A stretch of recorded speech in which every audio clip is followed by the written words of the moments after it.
Live at the showcase. Today we got a special guest, Sister Jamila, also known as the MUSLIMAH Poet, and our title is From Glam to Islam.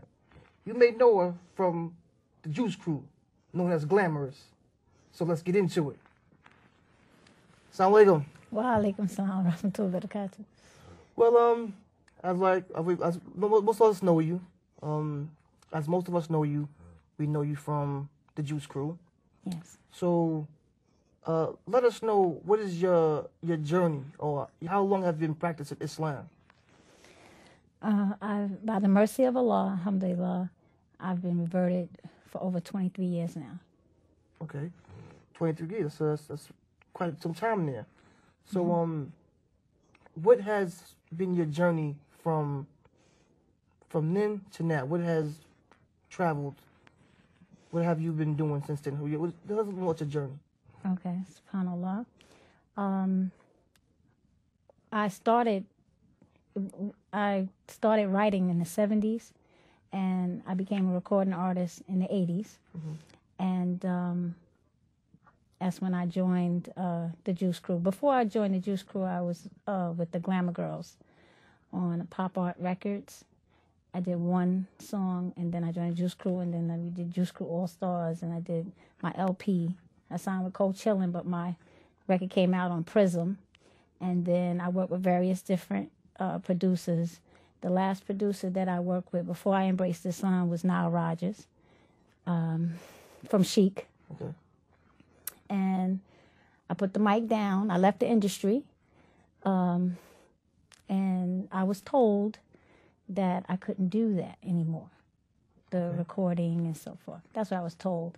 But I learned on my own, because you have to learn and read Quran and Hadith for yourself, you know. So that's what I did, and I was a wife, a mother, and I still wrote my lyrics, but they were all Islamic.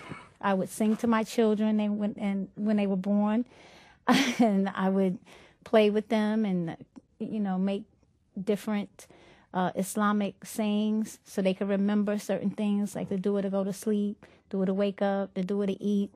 I would just create, different things that rhyme so they can remember. That pretty much came easy to you. Oh, subhanAllah, yes it did, and it helped to remember certain aspects of the deen. That's how I did that. And so my journey through doing all of that, Nimwa happened. There was a Northeast Muslim Women Alliance conference, and Sister Sakina Kareem was the president at the time, and her daughter was doing a production for the entertainment of that conference, and I was asked, so that's when I came back out and with the sisters. So I was performing for the sisters only. All right, so just to clarify for a lot of people, you didn't always practice Islam, just because they don't understand what revert or convert. That's right. I was a Christian. Okay. My mother was an evangelist. She was an ordained minister, and she raised me in the church. She had her own church.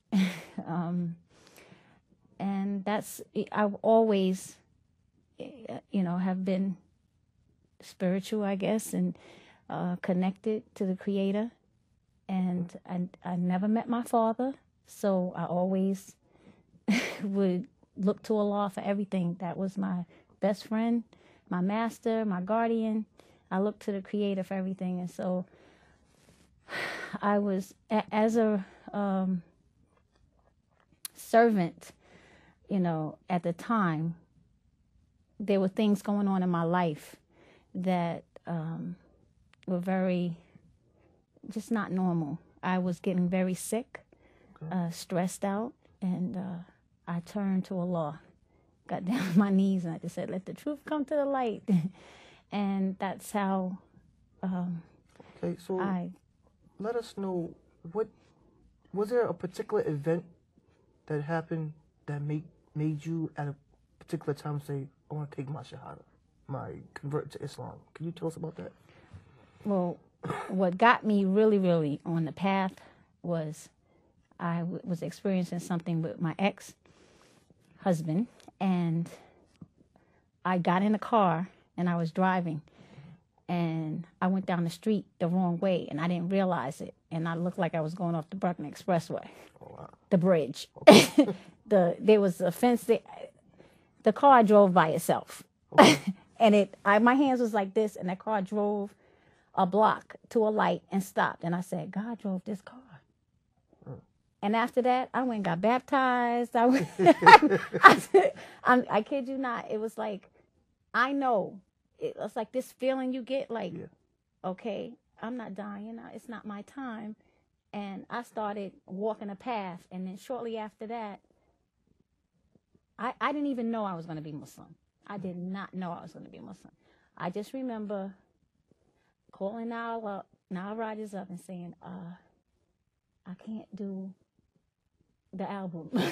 Okay. Because I was on Chic Mystique, and he took my voice off because I told him I couldn't do it, and I still got the lyrics I wrote for Good Times. I was going to redo Good Times, and I had to stop all of that, and I took my shahada. I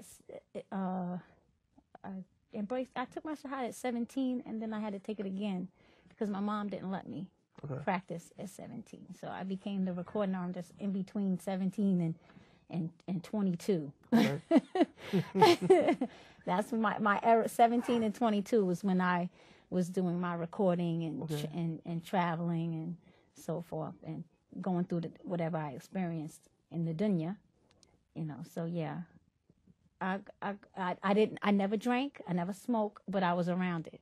Okay. I just loved hanging out with, the other rappers, and it was just fun for me at the time. I was a teenager. I was having fun and traveling. It was good. I hung around with Spectrum, who is now Public Enemy, Spectrum, whatever they call themselves now, but with Chuck D, Flavor, all of them. I used to just be with them. But I'm this little girl that used to tag along with them. They were all older than me. But I'm this little girl just running around wanting to be a rapper. But I met Sweet Tea, and that's when I did the song, Oh, Veronica, Veronica, with Sweet Tea, Sinsky, and myself. And that was the record that made me the first female rapper from Long Island. Okay, from Long Island. Okay. Mm-hmm.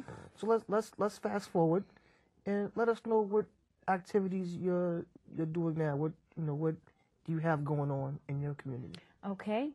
I assist in washing the female Muslims for burial. Okay. I assist in that. I volunteer for ICNA Relief. I volunteer for Y Islam. And I am an ICNA Sisters wing. I'm with the ICNA Sisters wing of New York. I'm with NIMWA. I'm the secretary for NIMWA, Northeast Muslim Women Alliance. And I volunteer with SOS when I can. Save Our Streets, Crown Heights. I'm into outreach, stop the violence, peace awareness, whatever I can help with humanity. Okay. I like. Now, I believe we have something here. You did speak about an album that you did have, and I believe we have that with us today. Is that correct? Oh yeah, the LP I did on Prism, Good to Go, and I Know You Want Me. Two-sided LP. Yeah, yeah. That was produced by Howie T. Okay. And people seem to like that, and I rewrote the lyrics to Good to Go. Okay.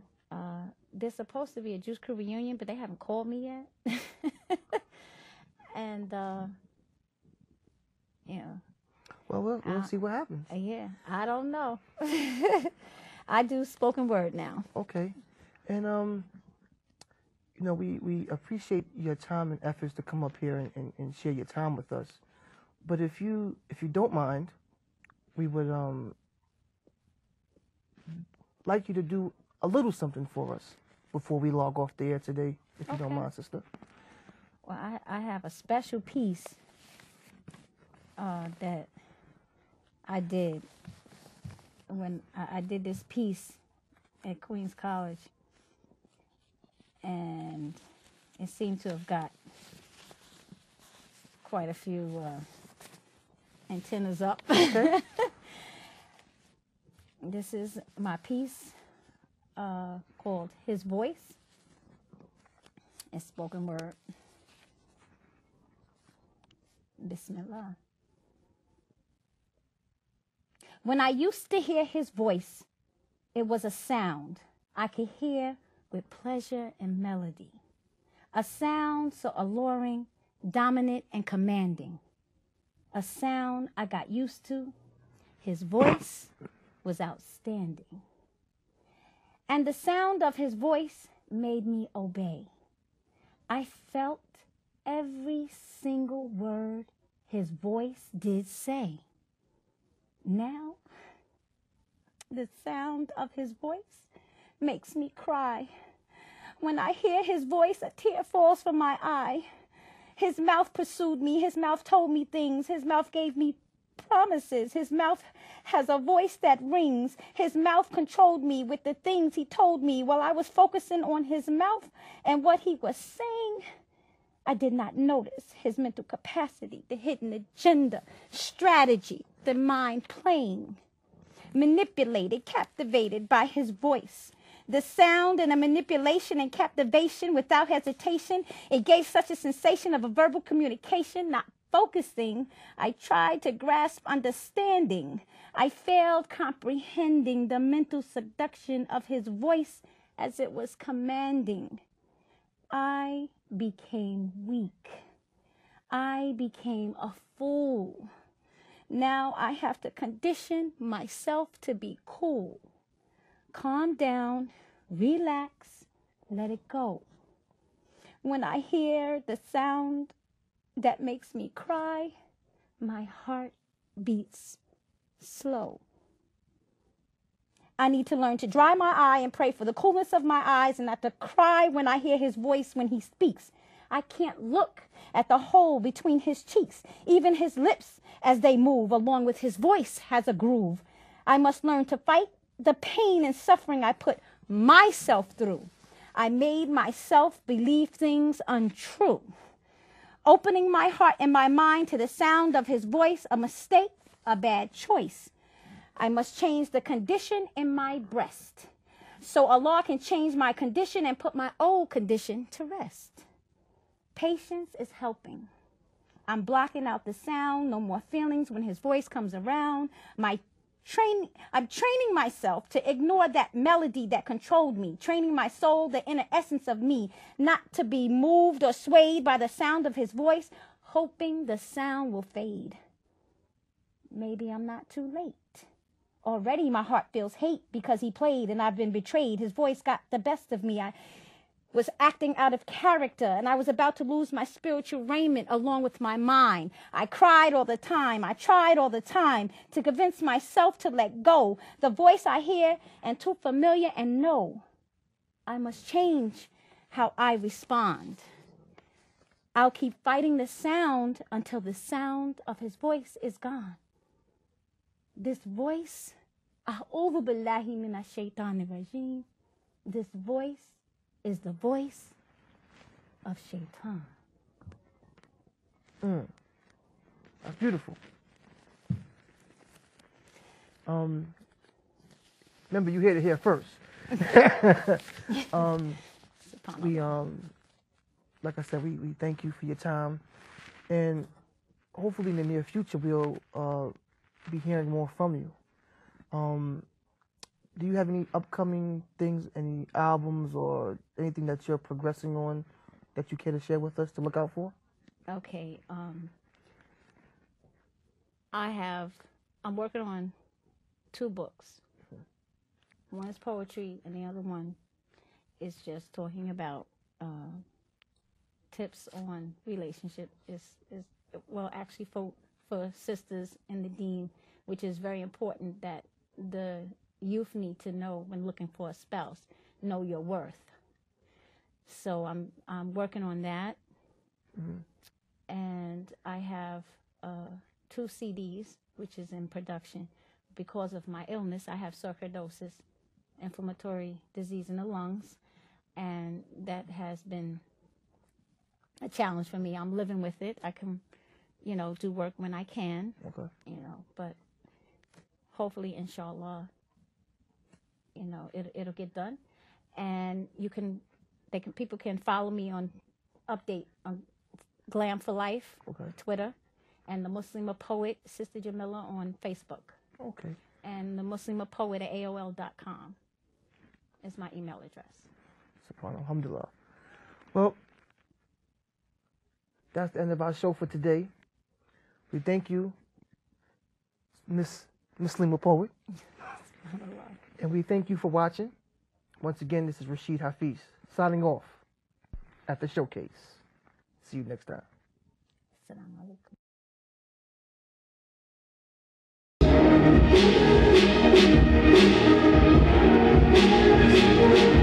I like that old school, but leaders know. Banging through your speakers with the D, trying to reach out like that old school. Hip hop, but leaders know. Flip flop, banging through your speakers with the truth, trying to reach out like that old school. Hip hop, but leaders know. Flip flop, banging through your speakers with the being steady with my coffee on, being soon along, and that's how it's gonna be until the day I'm gone. This is the message I pray humans can get it. Animals are already with it. One God I admit it, He has no partners, built this earth on its own. And every parent in this world need to teach this in their home. Every child growing up should know the truth. Islam is the answer to racism, and they can say to you, I only speak what I know. So listen, man, this my life is not a show. I'm not here for the fans. I'm here to spread the deen of Islam. No, but not, long as I'm breathing. Just from doing, baby, it never stop. Come on, this world is crazy, so maybe we save a baby over law. Lady, grown man that's moving shady. Cause change is never too late. And I don't care who hate. It's about your faith. Please don't die in that stage. Yeah. I like that. I like that. I like that. I like that.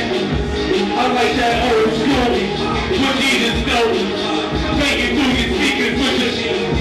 I like that old school. What leaders know. Making through your speakers with the. I like that old school. What leaders know. Making through your speakers. In the streets or the internet, you gonna see and hear it. The deen of Islam, save souls and live spirits. I want you to listen what's already written. I'm probably marked as a dead man with the words that I'm spitting from my mouth to this microphone. And you speaking to your cars, even in your home. MP3 version playing in your iPhone. He's saying something different. I put my life on the line, but this I'm on a mission. I'm just a visitor here for a short while. Expect to die on the deen. That's what I know now. I'm here to patch it on. This is soldier, not a leader. This is real, no doubt. Only in law make believers all feel nothing. But the one above, disbelievers y'all can hate. I don't need your love, so open up your eyes. Look at things differently, and please read the Quran and find out how it's fit to be.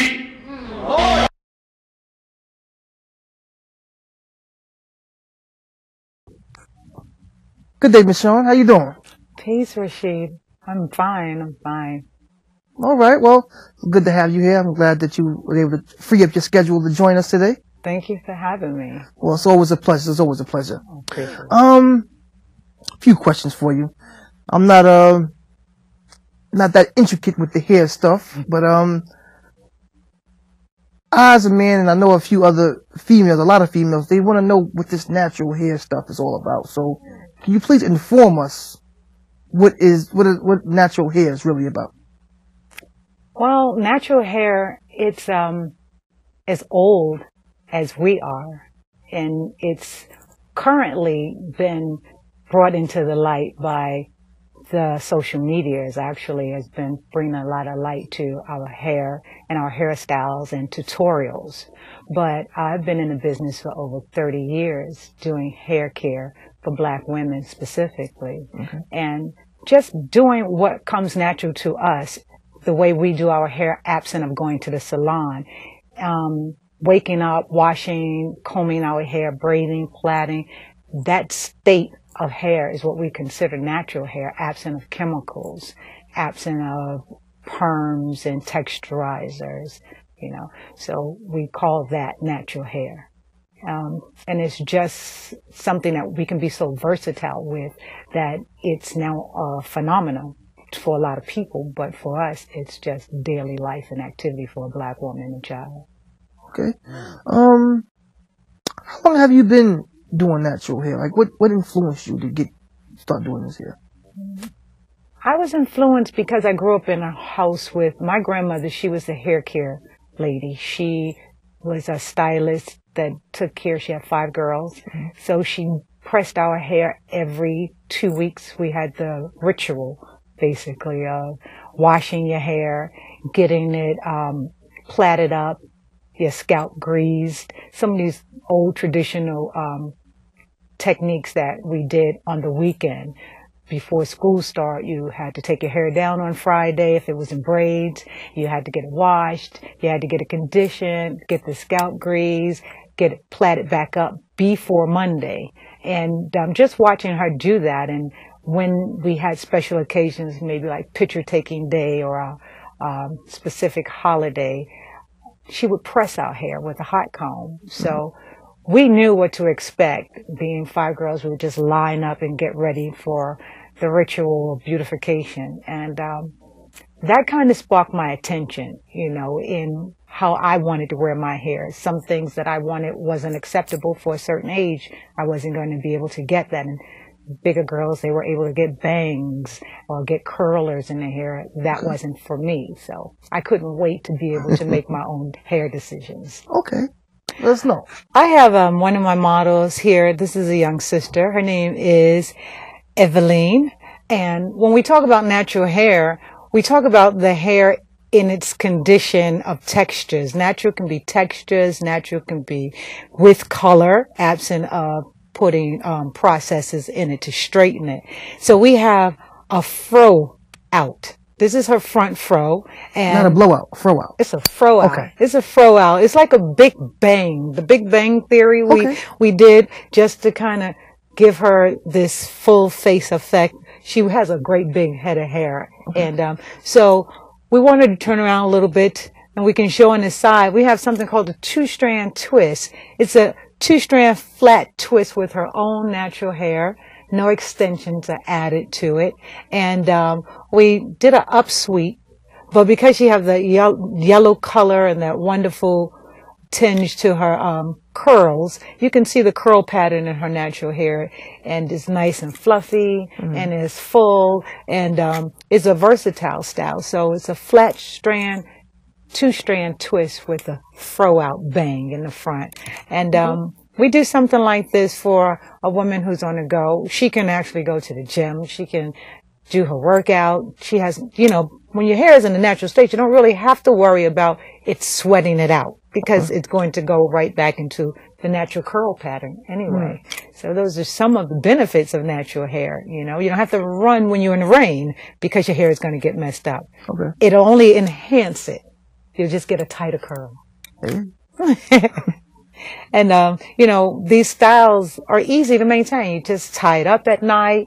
You can get in between the scalp and condition it with some oil, you know, and you can change it a little bit, and it can last you a couple of weeks. How often do you, I know certain women say something about have to take it out or redo it or something like that. I'm not too familiar with it. Well, yes. How do you maintain something like that? Do you have to take it out every few weeks or every couple of days? Or Absolutely. You don't want to take it out every couple of days because it's put in there to last for a period of time. Okay. You want to get your money's worth out of a style. At the same time, you want to keep up your appearance of, you know, beauty. So a style like this can last close to a month. You can get 4 weeks out of a style like that. But the good thing about this particular style is once you open up the twist, then you have another texture that was created from it being twisted for that period of time. So we call it a twist out. So you got a twist out and you got another texture going, so you can incorporate those textures and have another style that lasts you another week. So probably by the end of your 4th week, your second style, then it'll be time to, you know, wash it and condition it and start all over. Okay. And Yeah. And it's an easy get up and go style, you know. We want convenience, we want beauty, we want confidence builder, and we want it all in one package for a reasonable price. I like that. Yeah. And then who we have here now? We have Sadia. Sadia, she is wearing the twist. The rave about natural hair is twists. Everybody wants the 2-strand twist, Senegalese twist. They've come up with some creative names about how you're going to twist your hair. Like Eveline, her hair was 2-strand flat twist, but her ends were twisted. Sadia has 2-strand twists, and these are called Senegalese twists. The difference is that we are using a fabric with this hair style to create this look, and it comes in different colors. And Sadia can turn, and we can see that we incorporated that style with some cornrows. Everybody knows about cornrows, and so we kind of just put a spin on the hairstyle to give it more of some, you know, creativity. And with this style, it can last even longer. We can get close to 8 weeks out of this style. And again, you just tie these hairstyles up at night. It's lightweight, and Sadia, you can take it down. You can see it's free-flowing style. You can be very versatile with it. It looks big, but it's not heavy. The one thing about this particular fabric that we use, you know, it's very lightweight, you know. She's getting ready to go to Trinidad soon, so she wanted something where she can get in the water and she can still get out without having to worry about, you know, detangling and maintaining her hair, or even wearing a swim cap, because it's kind of big. A cap wouldn't fit that, you know. Well, that's the end of another program. Tune in next week as we have more of a variety of people here to bring to you. If you have a business or you're an artist and you want to appear on our show, feel free to contact us at righteousminds1@gmail.com. Once again, that's righteousminds1@gmail.com. Hope to see you soon.